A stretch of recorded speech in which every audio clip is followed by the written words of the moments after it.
It's a contractual type of a relationship that you're in with people where people are objects and commodities to be farmed from in order to get a lot of my emotional needs met. And one of the problems with that is that it then becomes disingenuous because I am not actually holding my shape as the person that I actually am. I'm not living in authenticity. And then I'm hard to connect to because I don't let anybody really get into who I really am with my thoughts, my desires, my drives that I keep hidden from everybody else. And then at the end of the day, I'm prone to more resentment in my relationships, even though I'm going to put a smile on my face and pretend nothing's wrong. This is episode number 712 with the Therapy Brothers. We are talking today about nice guy syndrome. If you have ever dated a supposedly nice guy, or you are the nice guy and you wonder why so many women don't want to date you, this is going to be an episode that you will get a lot of value from. Hi, everybody. I am Sandy Weiner. I'm a certified dating and relationship coach for people over 40. And for the past 13 years, I have been bringing you weekly expert advice and authentic conversations about love, connection, and how to have healthy relationships. Here at Last First Date Radio, we believe it is never too late to go on your last first date. If you would like to know more about my private and group coaching programs, my courses on every aspect of dating and relationships, both DIY courses and live courses, and my 3 books, which all deal with different aspects of dating and relationships and how to value yourself more, go to lastfirstdate.com. And before I bring on my guest, I would like to invite you to join my Facebook group. It's for women over 40 who are interested in a supportive environment where you can learn skills, dating skills, relationship skills. It's not a place where you can just have a free-for-all like most groups out there. So join us if you're not yet a member at Your Last First Date. My guest today is the Therapy Brothers, but only one brother, Tyler. Brennan couldn't make it. They are licensed clinicians and they redefine mental health and modern masculinity. Through their popular podcast and their clinical work, they break down complex psychological barriers into actionable advice on trust, betrayal, addiction, and emotional resilience. They help people build healthy relationships and master the mindset shifts that we need to have lasting change. Welcome to the show. Thanks. Sorry we didn't get Brandon here today. He had some surgery that didn't quite go as planned and he didn't recover as quickly as he was supposed to. So I apologize for that. Sorry he couldn't be here and I hope he feels better soon. This topic, Mr. Nice Guy, the nice guy syndrome, I remember dating somebody years ago who would tell me I'm a nice guy. He was actually very narcissistic. He would just say, I'm such a nice guy. And he had the Southern accent with the nice guy. And I've dated people who actually were nice, but I didn't have a lot of respect for them because they were too nice too soon. So I love this topic because I think it comes up a lot, both for men and women who try to be nice all the time. Let's break down the psychology behind nice guy syndrome and who becomes nice like this and what's really going on underneath the surface. So when we talk about nice guy, this is something that gets people kind of wondering because we were taught all through our lives to be nice, right? So we're talking about something a little bit different when we talk about nice guy syndrome here, which is, and here's the important part that you just asked, is the underpinnings for why we're nice, right? It's good to go and be with somebody or be somebody who shows up and is thoughtful of other people and is kind to other people. And that's part of the value system of how we want to live our lives. But behind the nice guy syndrome is actually often two main components that are really important to understand. One is really actually a lack of self-confidence, and it's a selfish motive for why we do what we do. In a certain sense, I'm in my relationship with you and I'm being nice to you, but I'm being nice to you so that I can extract something from you later in order to make myself feel good enough or like I measure up. Mm-hmm. So you give to get, basically. Yeah, it's a contractual type of a relationship that you're in with people where people are objects and commodities to be farmed from in order to get a lot of my emotional needs met. And one of the problems with that is that it then becomes disingenuous because I am not actually holding my shape as the person that I actually am. I'm not living in authenticity. And then I'm hard to connect to because I don't let anybody really get into who I really am with my thoughts, my desires, my drives that I keep hidden from everybody else. And then at the end of the day, I'm prone to more more resentment in my relationships, even though I'm going to put a smile on my face and pretend nothing's wrong. Yeah, the whole people pleasing pattern of I I do nice things and then I expect people to do nice things back and then I build resentment slowly and then I implode and nobody understands why because they thought everything was going really well. How come there's no nice gal syndrome? Is there something like that for I women think, too?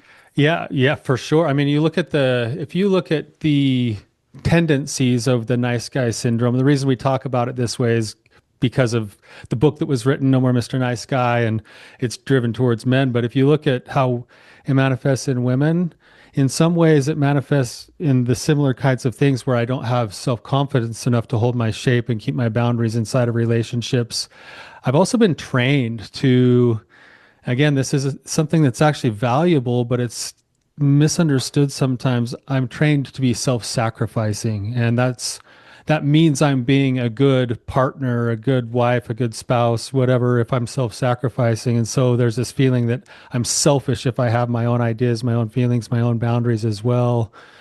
And so in women, you see that a lot. I've heard it termed, I don't know, you probably use other terms for this, but I've heard it termed pleaseritis before, Oh. where I'm so busy worrying about making sure everybody else is happy with me that I actually start losing parts of myself in order to try to keep relationships that might not even be good for me.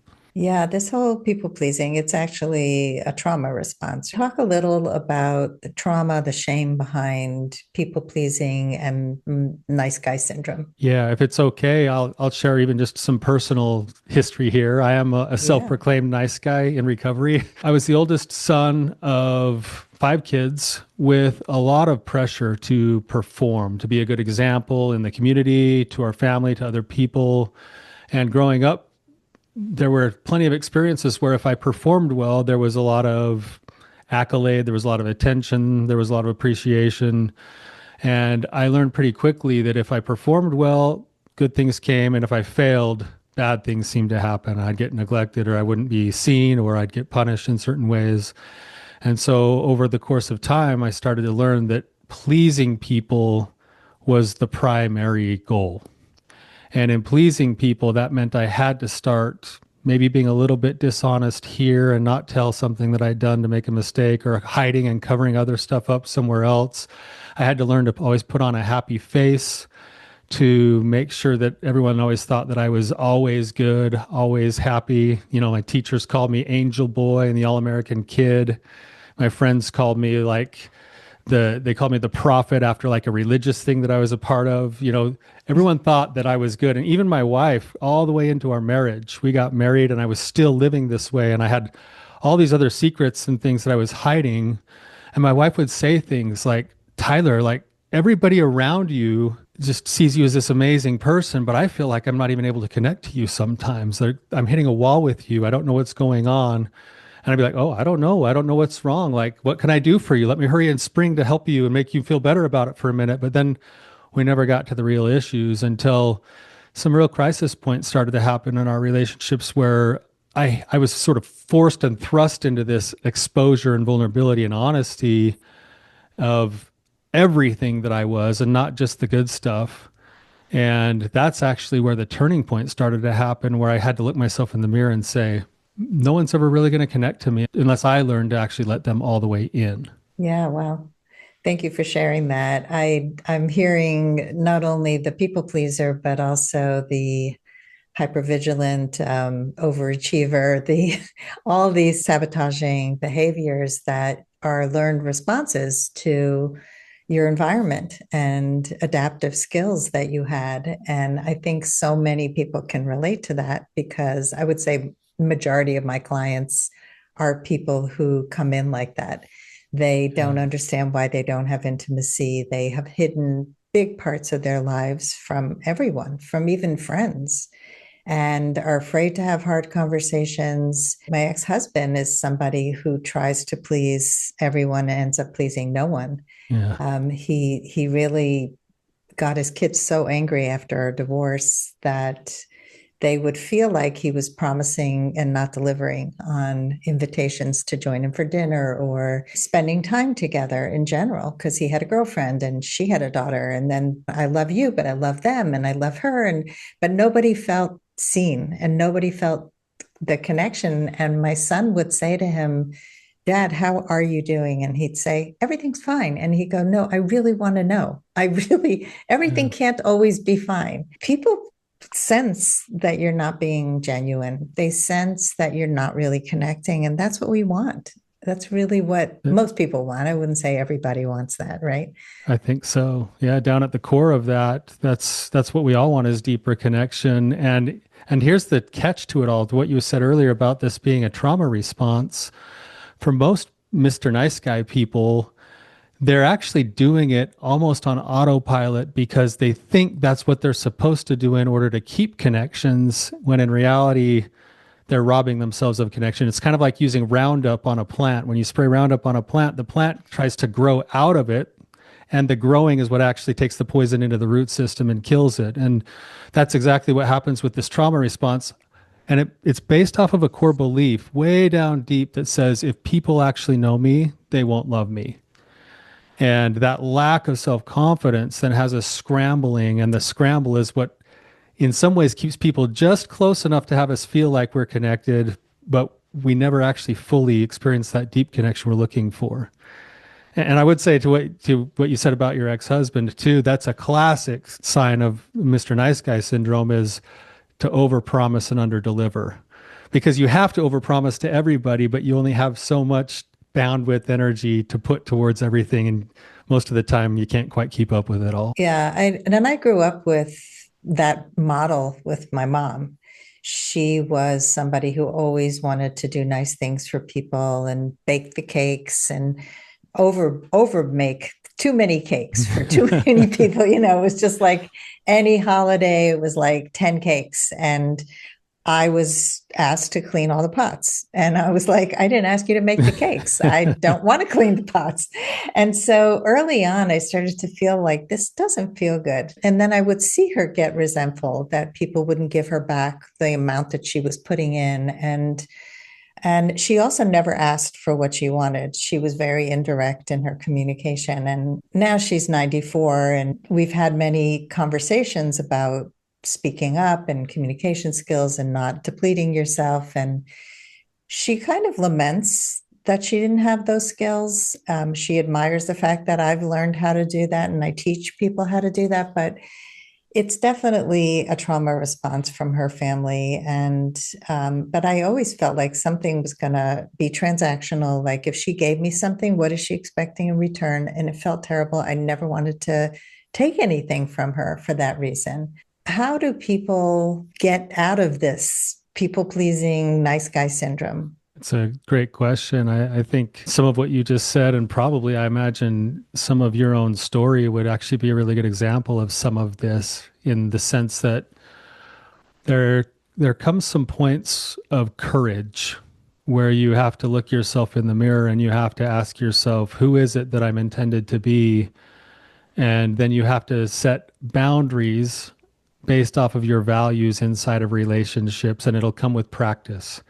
And one of the, this is a really stupid, simple one, but when I realized that I had this problem and that my wife didn't have anything to attach to because there was never an opposing opinion or an opposing idea, and she didn't really know who I was because I could shapeshift into whatever she wanted me to be in the moment, I realized that what I needed to do was actually start showing up with some realness. And that took courage. It was scary. Even something as simple at the beginning as, where do you want to eat tonight? And I'd always turn it back around and be like, well, like, yeah, what do you want? And she'd say 2 or 3 places. And I'd be like, yeah, all those sound great to me. I'm really good to go with, and then she'd be like, but I asked you first. And I'm like, yeah, this one. And I picked the one that I know she wants. And then we go there. And I know she's kind of like, I started saying, if she asked me that question, I'm going to give her 3 places that sound good to me. And then we'll see if she wants to go to any of those three places. But I'm at least going to start sharing myself authentically and in real ways. I then started to step into further places where I wanted to intentionally step into some vulnerability with her. And so when I'd have problems come up in my life, whether it was something that happened at work that felt really vulnerable, or some kind of thing where I felt a little bit compromised in myself, or, I got rejected in some other way, I would try to proactively, when I checked in with my wife at the end of the day and we were talking about our days, hey, how was your day? And I would say, normally be like, my work was great. How was your day? And then I'd let her talk for like a half hour. I started practicing, no, I'm going to tell her what actually happened in my real day today. And I'm going to share little bits and pieces of the things that I typically cover up and hide, and allow her to learn how to hold those things, because she's saying she wants connection. She needs to learn to hold them as much as I need to learn to give them. And starting to practice those things. And then the last one is the boundaries. There are certain things that I was folding on that were hurting my self-esteem and my sense of worth, because I knew I was betraying myself. And I made a list of boundaries. And this is something that I do with my clients all the time. What we do with our healing journey stuff is, you've got to start mapping out your boundaries and your values, because then you can hold some structure and shape and offer yourself to the world in a way where the right people come in and the wrong people move on. And that's the process. It's really messy. It's painful, but those were some of the things that have been really helpful. Yeah, it's like I'm picturing you stretching your skin almost, Yeah, it's like yeah, this, I'm getting out of who this tightness, this tight skin used to hold, and I'm pushing the limits of where I want to be. And it is painful. And most people don't know how to do this alone, like the help of a coach or a therapist to start to dig into, who really am I? What do I stand for? What do I not stand for? How do I set boundaries around those things? It is a game changer. It defines you. It defines you as a person, and it sets some parameters around how people can treat you. And we're not taught that, it's especially if you grow up in a home where you're expected to be a certain way, and we all fall into our own little roles in our family. We end up taking those roles out into the world. And unless we do something to change it, we continue to have those types of relationships for the rest of our lives. And I mean, I have had clients who really don't understand why every relationship failed until we start to do this work. It makes you feel aligned. It makes you feel happy with your life.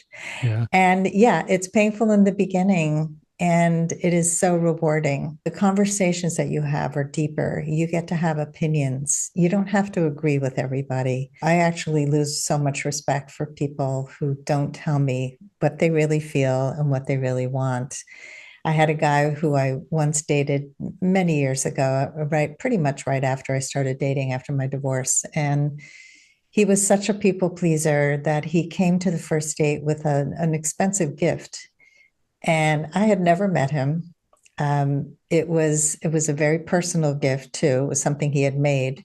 I mean, it was really over the top, and I was just like, "What do I do with this?" And then, but he was really nice, so I went on another date with him, and he made me like a four-course meal, and I like he was just over the top, and I couldn't date him again. And he was new to dating. He was recently divorced, but he had to give. It's all he knew. And I got turned off so fast. And a lot of people feel guilty for saying that. And Yeah. I would love to hear your take on how to help people who date nice people, who feel bad and a little confused even about saying that this isn't going to work. Yeah, that's a great question. I'll just reiterate what you said about having the help of a coach really quickly is so vitally important. And I think for a few reasons. One is, a good coach will meet you where you're at and accept you right where you're at, but they'll also provide some push for change. And then there'll be a good scaffolding that you can lean on as you do that wrestling work that we're talking about. So I just want to reiterate that 100%, that I think you're spot on there. And then, yeah, talking about how do you, like, it's really hard to turn down a nice guy, right? Like you feel guilty, but you've got to trust your gut because you also feel something else is off, right? Your example is like a perfect example of this. I'd be curious to hear the words that you would use for why that was a little bit of a turnoff. But in many cases, that's going to be it's almost messing with your mind because this guy is so nice but he was way over the top. So that meant number one, he wasn't very boundaried. He didn't show up with an appropriate level of intimacy for the situation that you were in. So he's a little out of clue there and he's not boundaried very well.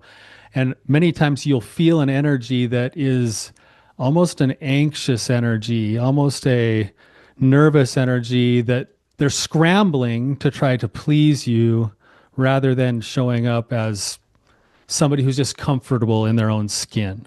Mm-hmm. And that feeling is hard to give words to, but you'll feel it. And now you're stuck with this, man, he just brought me this amazing gift and he just cooked me a 4-course dinner and he wants me to go out with him again. And I'm a nice person, so I should say yes, but it feels really gross. And you've got to trust your gut. That energy, the energy that is going on inside of all of those gestures really matters.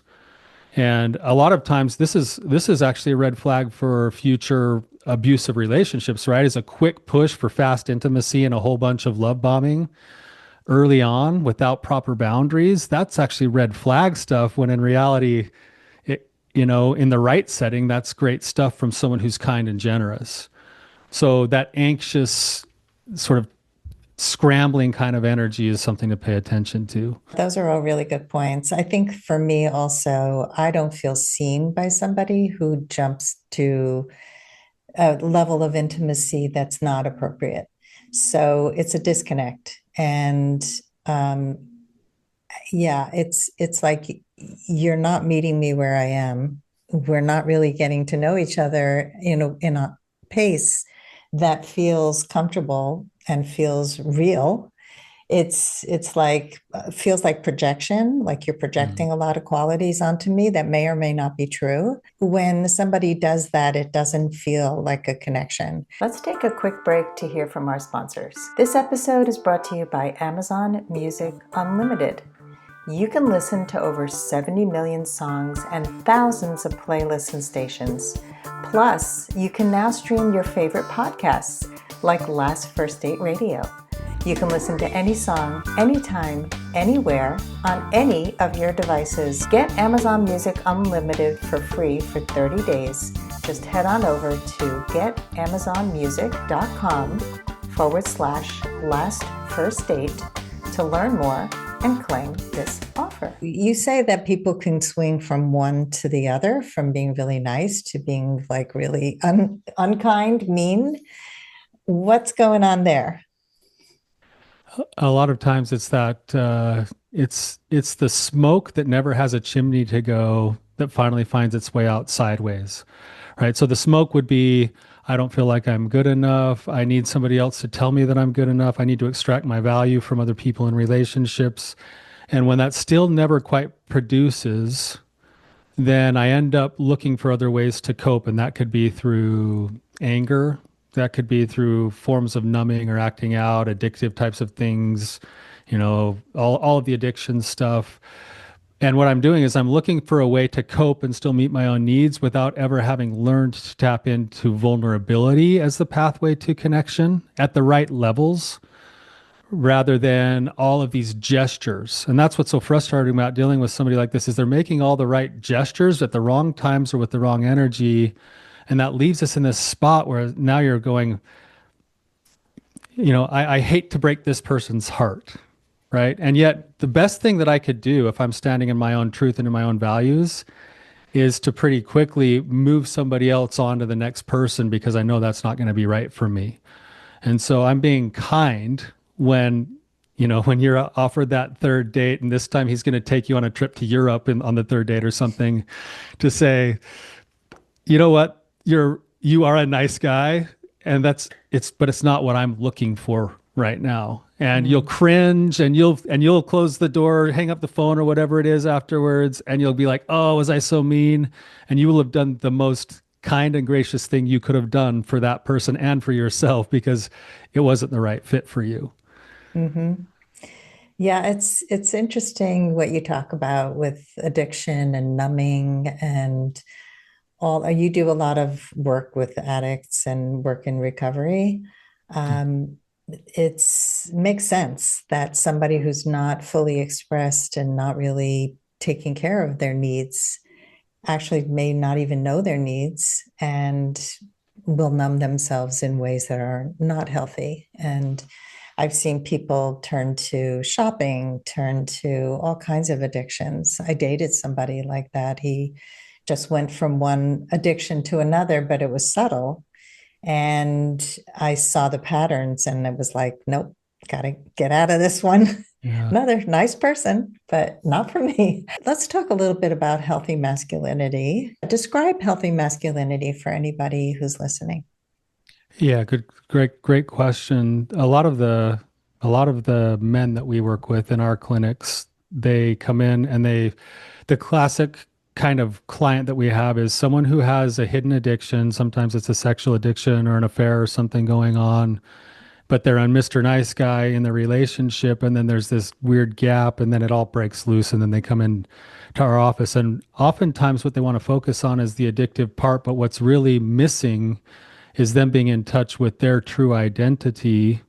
And in this case, it would be their true identity as a man and what it means to be a good man. And what they've been taught is a good man never makes waves, a good man never causes problems, a good man never has conflict. They're also taught in our world this idea of toxic masculinity, which is that toxic masculinity is, it's controlling, it's abusive, it's manipulative. And they're so afraid of that they err on the side of being too nice. And what you really need is a person who knows who they are. They know what their values are. They know what their boundaries are.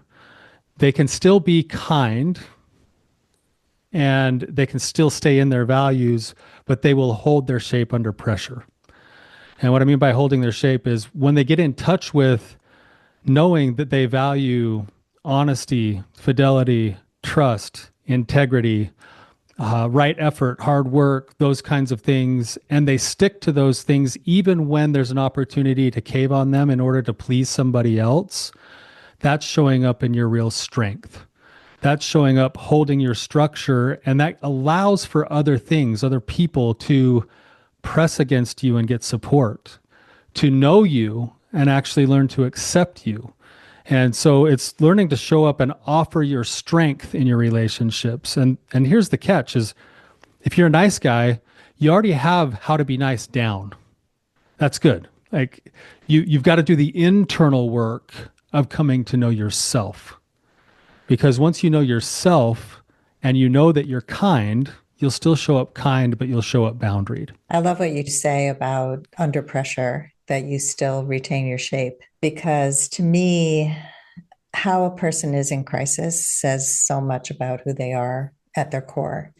And I've seen people collapse and I've seen people become stronger. Also, as a parent, and I think a lot of these same skills are important, that you're a true leader, that you hold your shape, that you don't cave because your kid whines and says, but you're a mean person because you didn't give me that.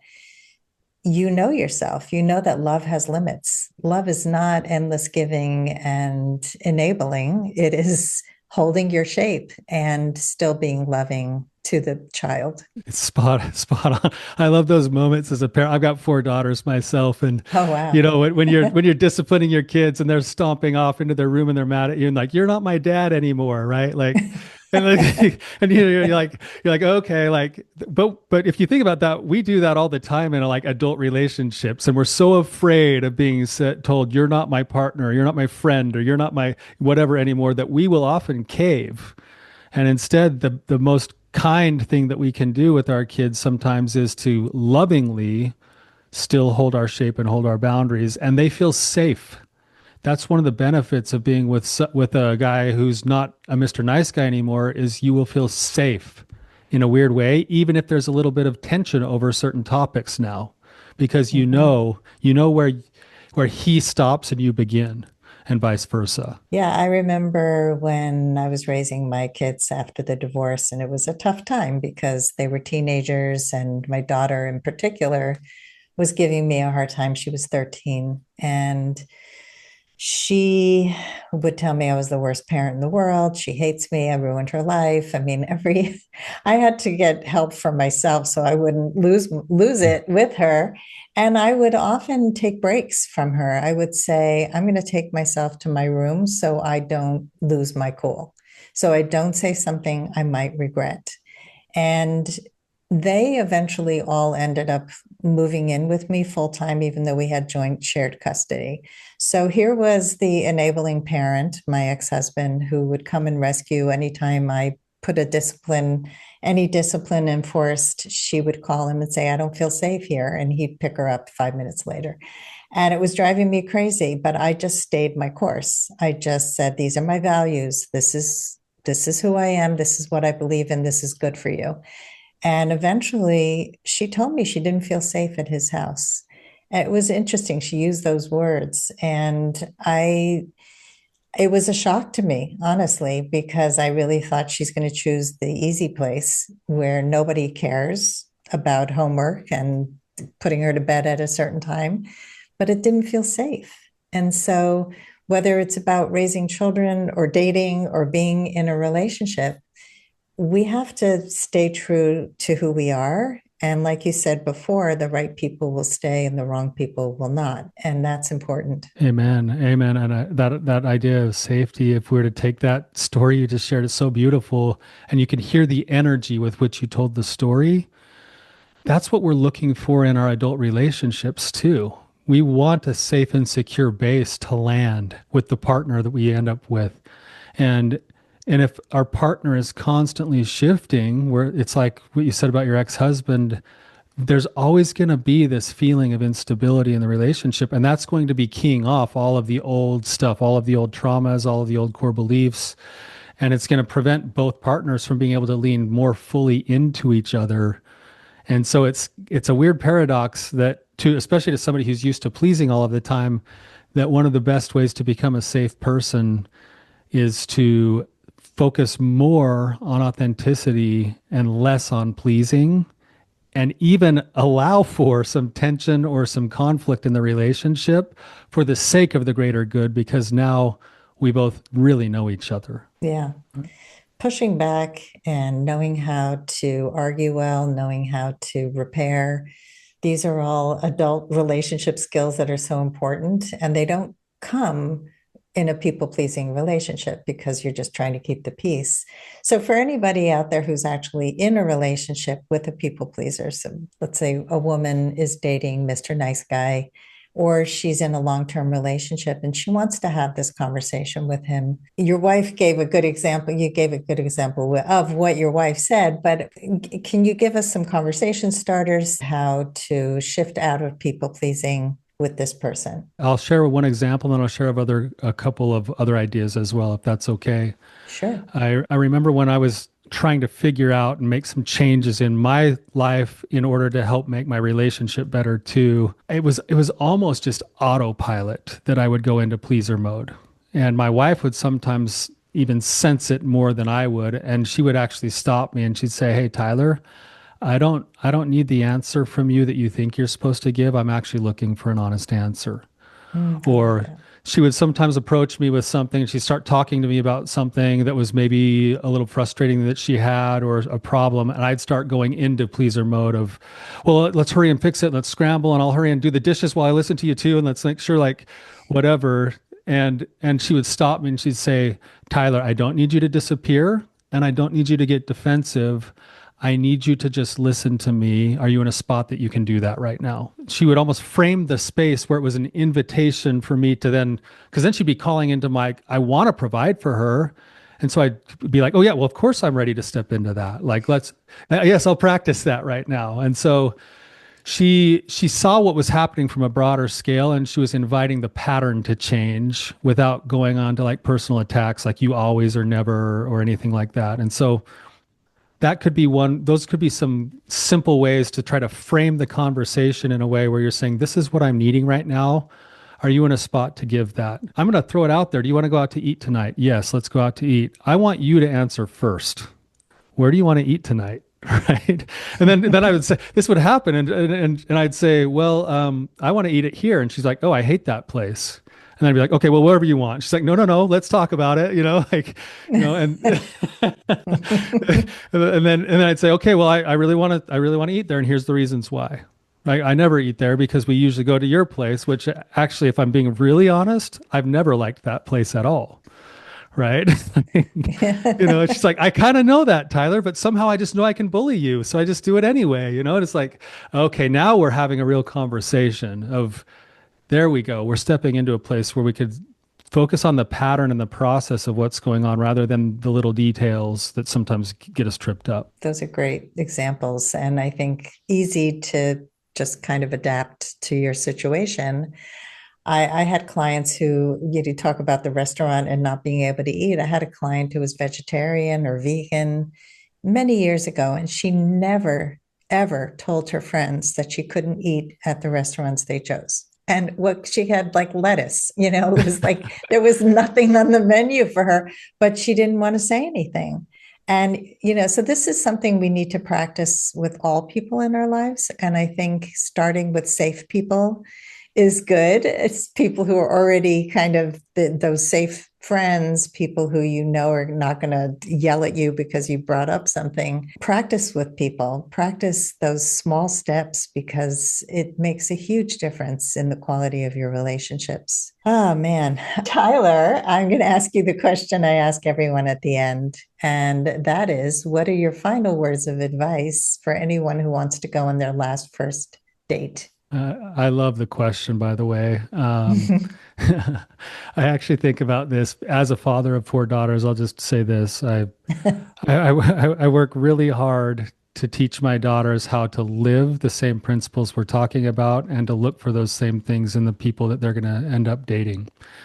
And I would welcome my daughters marrying any man who is a recovering Mr. Nice Guy. I don't want them to marry the Mr. Nice Guy. And in order to do that, and this is just something, if you're out there looking for your first date, I believe that it's better to invest on the inside work of knowing who you are and presenting with full authenticity exactly who you are to the world and taking 1,000 rejections to get the right one. And most of us do it backwards. And so my encouragement would be to do the inside work, come to know and love yourself, like what you see in the mirror. And when you like what you see in the mirror, you start reflecting the light that comes through you into the lives of other people, and you will attract the right people into your tribe, and you will repel the people that aren't going to be there to build you up anyway. Oh, I love that. It's so many good things in what you shared. And I think thinking about your daughters and who they might choose and the recovering Mr. Nice Guy and just knowing yourself is so key, knowing where you begin and end, because if you don't, you can't share who you are. You can't really form intimate bonds. And I heard a question recently, which is, would I want to be more like this person? I think that was a great question, which is sort of speaks to what you're saying, that you want to be with somebody you admire who reflects the qualities that are important to you. And I love that. Can you share with us one link that is a good link for people to find you? And then we'll share all the others in the show notes. Probably the best place to find us is at reclaimyourheart.org. And that's where we kind of have everybody go to get to the podcast and everything else as well. All right. Well, thank you, Tyler. Sorry that Brandon couldn't be here, but you did a great job of covering this topic, and I'm sure it's going to be a popular episode. So thanks again. Thank you, Sandy. And thanks, everybody, for listening today. If you love our show, please share it with others. Give us a high rating and review on Apple Podcasts, Spotify. And as always, here's to your first date. If you are ready to get unstuck, gain new tools, become more empowered, and finally find your first date, I'd love to talk to you. Fill out an application to be considered for a complimentary half-hour love breakthrough session at lastfirstdate.com/application.